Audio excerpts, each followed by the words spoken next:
Doctor గారు చలికాలంలో చాలా మందిని వేధించే సమస్య సోరియాసిస్ కదా. మరి సోరియాసిస్ కి మన Barbie skin and laser clinic లో ఎలాంటి ట్రీట్మెంట్ అందుబాటులో ఉంది? సో సోరియాసిస్ అనేది చలికాలంలో ఇది పెరిగే సమస్య అండి. ముఖ్యంగా సోరియాసిస్ తల్లో చుండ్రు మాదిరిగా స్టార్ట్ అవుతుంది. తర్వాత ఒంటి మీద అక్కడక్కడ ఎర్రటి మచ్చల మాదిరిగా స్టార్ట్ అవుతాయి. దురద ఉండొచ్చు లేకపోవచ్చు కూడా. తర్వాత గోకినప్పుడు మాత్రం చేప పట్టులా రాలుతుంటుంది. అరిచేతులు అరికాళ్ళు పగులుతుంటాయి.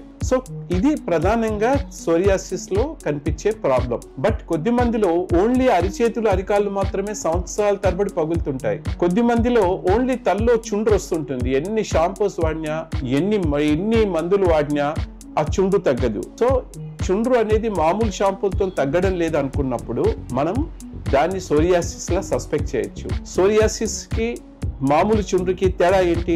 మామూలు చుండ్రు అనేది తల మొత్తం ఉంటుంది, పౌడర్ మాదిరిగా ఉంటుంది. బట్ సోరియాసిస్ చుండ్రు మాత్రము థిక్ స్కేల్స్ మాదిరిగా ఉంటుంది, అక్కడక్కడ బిల్లల మాదిరిగా ఉంటుంది. కాబట్టి సోరియాసిస్ అనేది మీరు అన్నట్టు ఇది చాలా ఒక క్రానిక్ ప్రాబ్లం అండి. బట్ ఇది కూడా లైఫ్ స్టైల్ చేంజెస్ వల్ల అండ్ మంచి మెడికేషన్ వాడడం వల్ల ఇది కూడా తగ్గేట్టు చేయవచ్చును. దీనికి లేజర్ ట్రీట్మెంట్ కూడా బాగా పనిచేస్తుంది. ఎంబీవీ అల్ట్రావైలెట్ రేస్ ట్రీట్మెంట్ కూడా బాగా పనిచేస్తాయి.